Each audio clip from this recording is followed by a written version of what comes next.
we have to stop thinking of Facebook as a PPC platform. It's not display. It's not programmatic. It's not email. It's not an inventory or demand-based platform. It is a user experience platform. What they don't realize is Facebook is the employee, you're the manager.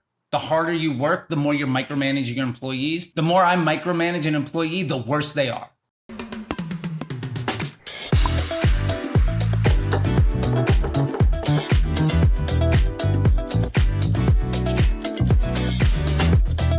Hello, everyone. Welcome back to another episode of the Building Blocks podcast. Today, I'm joined by an exciting guest, Charles Tichenor, who is the founder of Disruptor School. And you can think of them like co-academy for digital marketing. And I can tell you from being here for so many years, something like that is absolutely needed. Charles, welcome to the show. Thank you so much, man. I really appreciate it. Crack a cold one? This is a liquid death. That's what I'm rocking at today. You got to murder your thirst. And I feel like, we're going to be talking a lot today. I might as well wet my whistle. Yes. Thirst is definitely getting murdered. Dude, that's a good ad. You should send it to him for UGC ads. I should. Charles, I didn't get to meet you until recently in person. And you're so enjoyable to talk in person that I want to invite you to the show.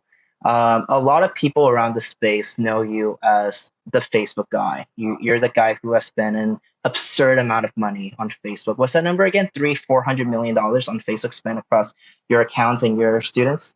Yeah, something around 300 to 400 million right now. I mean, you have to remember that I have some stuff where it's a 7-figure daily budget. I might have a 7-figure monthly budget. Right. Sometimes it's 8. I've 9 years ago, I was overseeing Activision, Nissan, CBS, and Levi's. Like, they had 8-figure monthly combined budgets. Like, I would spend $1 million a day for CBS on an average basis. So, like, it sometimes D2C, sometimes brand building. But yeah, that number is just absurd. And I was just the right guy in the right room at the right time to be able to have that opportunity. Absolutely. And everyone's talking about Facebook ads this and Facebook ads that. And lately, it's been a lot of negative sentiments because of the changes. And I don't want to just do another show about, let's just complain about iOS 14 changes. Today, I actually want to talk about, some of your findings from spending so much money on Facebook. You're definitely getting a lot more data than the rest of us. I also want to dig in on things like, how do we combat the changes of Facebook as a marketer? Things are actually still working. And I want to go into some controversial stuff, some of your most controversial takes. We'll dive deep into that. But first off, I really want to ask you, how has Facebook changed today compared to 3 years ago? Like, does it still work, or does it just work a little bit less? Yeah, I think Facebook, I'll say it's a double-edged sword. Number one, Facebook is smarter than it has ever been, which means that if you're using it in a way that leverages it, it's easier than it's ever been. On the other side of that, though, especially now, you'll see a lot of controversy thrown around iOS 14 and tracking of information. As far as I'm concerned, I remember every day for years. I remember before there was attribution on Facebook. So, and then it was lovely that we had it. And then everybody complained about it, took too much credit.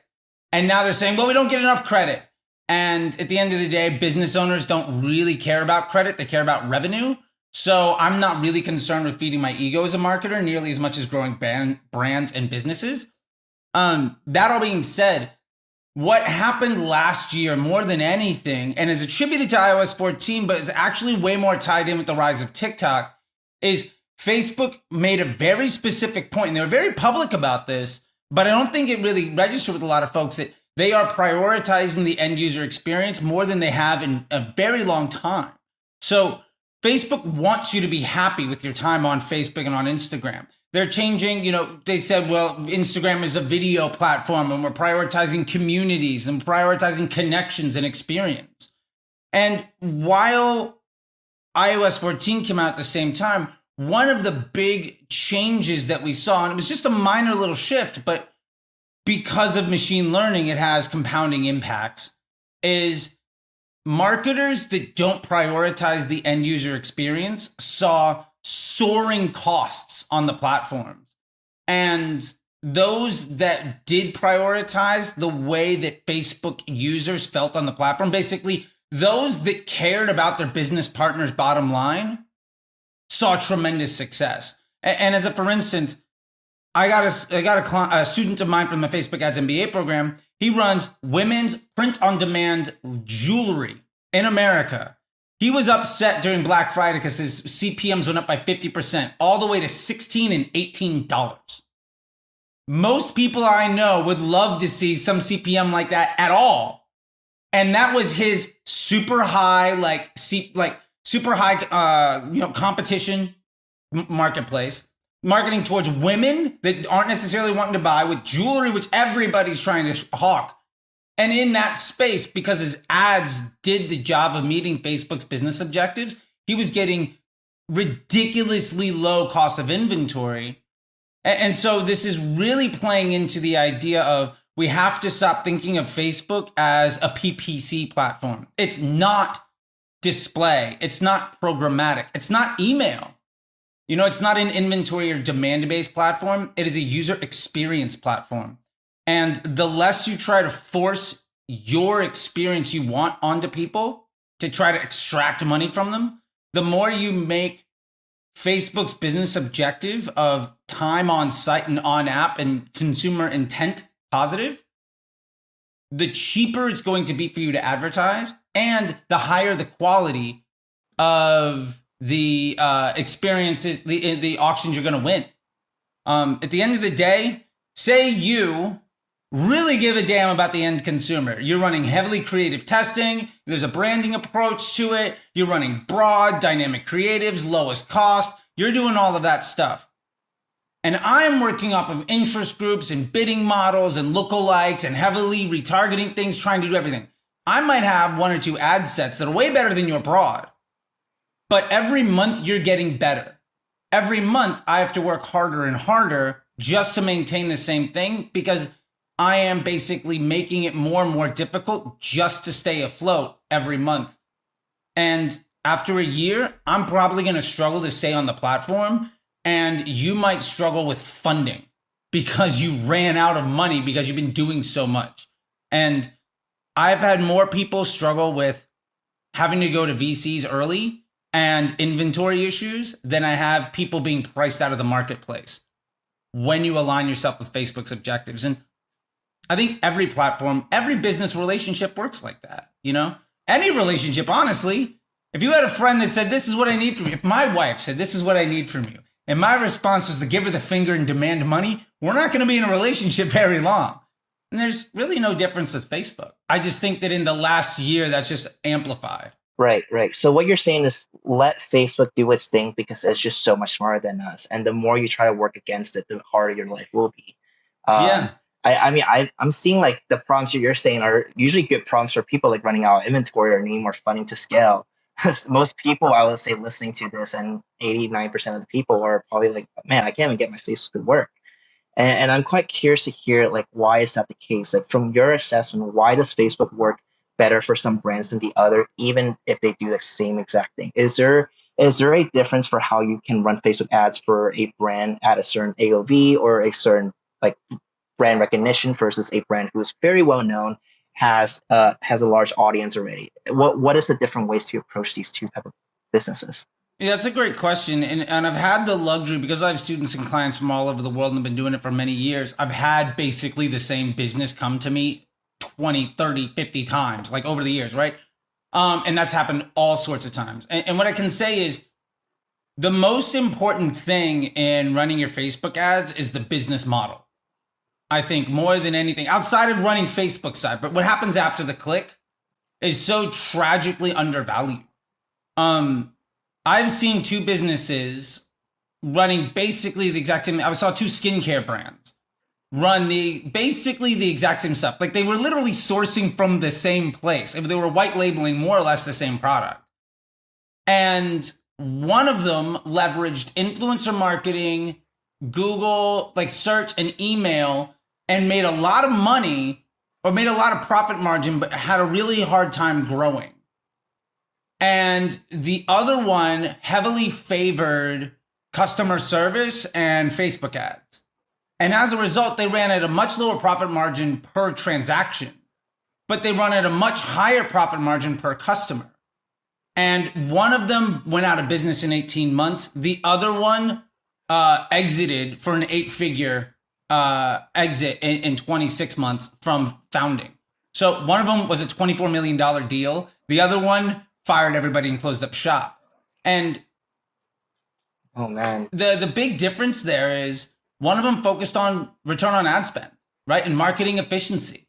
They were like, every penny we get is supposed to bring in more stuff. The problem is, if you're not feeding the pool and you're not generating return income, then you ultimately don't have a business model built to scale. And I want to give credit to Cody Plofker of Jones Road Beauty, who said something on a podcast. And he said, I think it was a tweet or in a podcast, but he said, a good business will scale an ad account. And I think I've tried to say that exact same thing for years and years and years, but sometimes just somebody saying it's so simple and beautiful, like you can't get better than that. Quick fire question for you, quick fire answers. What are the 3 things that you absolutely need to do right now to succeed on Facebook? I think the 3 things that I highly recommend everybody do is 1, embrace broad as soon as possible. Remember, broad is a noun, not an adjective. It is age, gender, and location. Every bit of targeting you put on top of that adds to the cost of CPM because ads do the targeting. That's an objective fact. So why not let the system find the right people? That in mind, also, I'm using dynamic ads as much as possible. Dynamic creatives are tremendously powerful. Keep them simple, make them actionable. Every spend should inform you, even if it's a win or a loss, what you need to do. Let Facebook construct the end user experience in a way that is best for your business relationship with Facebook. And then the third thing I'd highly recommend is you need to simplify your offers and really figure out what is the most profitable customer journey for your needs right now. Do you have cash flow? Are you willing to invest in long-term lifetime value? Far too many people are promoting like 3 or 4 products, 3 or 4 offers. Like you can get to $20,000, $30,000, $40,000 a day on one offer. Right. Doing one thing exceptionally well on Facebook also makes everything after the click so much better because all of your customers are coming into the same thing. So you only have to manage one problem. And it's way easier to crush when you only have one thing to do. Right. How important is a landing page, like a custom landing page for running Facebook ads? I think landing pages are really important. I mean, at the end of the day, Facebook ads just get somebody in the door. A Facebook ad is nothing different than a TV commercial on a billboard. But what happens when they step inside of your store is tremendously important. I would argue that, Walmart and Kmart and Target aren't that different. They're giant stores selling boxes of things. But one of them is going to make you feel very different than the other one. And one of them you're going to probably spend way more than the other. Yeah.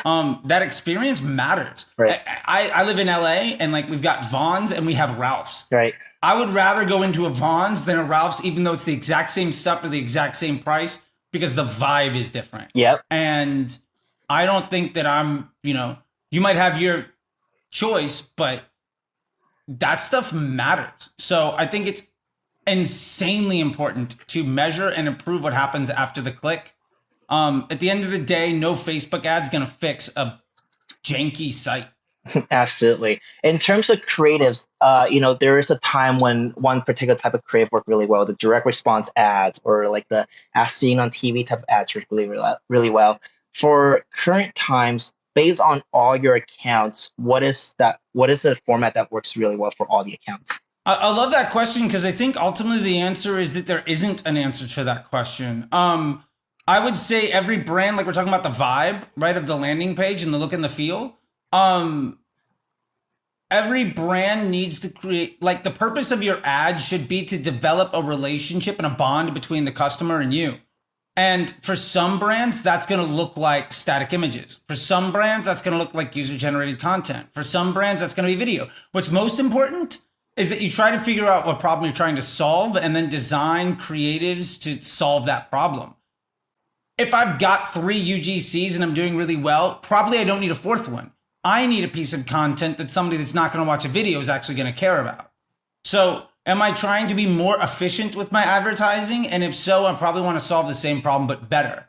If I want to scale my advertising, I want to try to make my ads appeal to different people because the ads do the targeting. So if I want to spend more, I need to appeal to different types of individuals. So the right answer is almost always what is honest with your brand and what solves the most immediate need that your brand has. That being said, I I'm not a believer in any type of one creative type of format does anything better than anybody else. Because literally anything can work for anyone. And I think we've seen competing brands run UGC and static, and they both work. I just think that some stuff is exciting inside of the echo chambers that we might all exist on online. Love it. And one final question. Let's get a little controversial. What is a marketing myth that you're tired of hearing online? Yeah, I would say probably the biggest myth that I want to really address, and it's funny, Dara actually released like 10 hot takes, and one of them I completely agree with. It's that the idea, I think media buying as a skill, as a job, as a career is basically dead. If you are spending more than 2 or 3 hours a week on your Facebook ad account, it means you're not doing a good enough job. Facebook media buying is a feature to an overall employee. Like, you have to be good at other stuff. Like my Facebook ads MBA program, I'm training basically everybody to be good at Facebook ads and be a CMO. Because you need to know that data. You can be a creative marketer, you can be anything else, but that's not a standalone skill that requires more than a few hours a week. So if you want to make a career as a media buyer, you have to understand that either you're going to be the person pushing buttons all over the place, or maybe you decided to do the easy thing of taking some part-time work, 3-4 grand per client, you're pulling in 100K a year, good for you. But very rarely is the idea of somebody's a good media buyer versus somebody isn't. What is way more impactful is somebody's a really good creative strategist, or somebody's really good at being a marketing officer and understanding the media mix.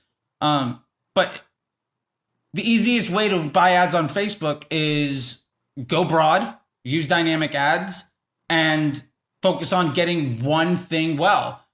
That doesn't take that much time. And I think people are under the impression that hard work is a good thing in Facebook. What they don't realize is Facebook is the employee, you're the manager. The harder you work, the more you're micromanaging your employees. You've managed people, I've managed people. The more I micromanage an employee, the worse they are. I love that analogy. I've never heard of that before. It's a great analogy for Facebook. Yeah, I'm glad. I hope that hits home with people. Like, it's a factory, right? If you're tinkering with every step in the factory, you can't be really upset that it's not doing nearly as good as it could if you just figured it out and let it do its thing. You know, I mean, we have factories with robots in them. Do you think the Tesla robot gives a damn about whether it's building a Model X or a C or whatever? No, it does its job. Your job is to make sure that it does its job as much as it possibly can without you.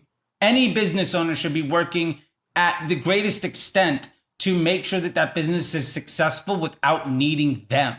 If you're not doing that, then you've designed yourself a paycheck.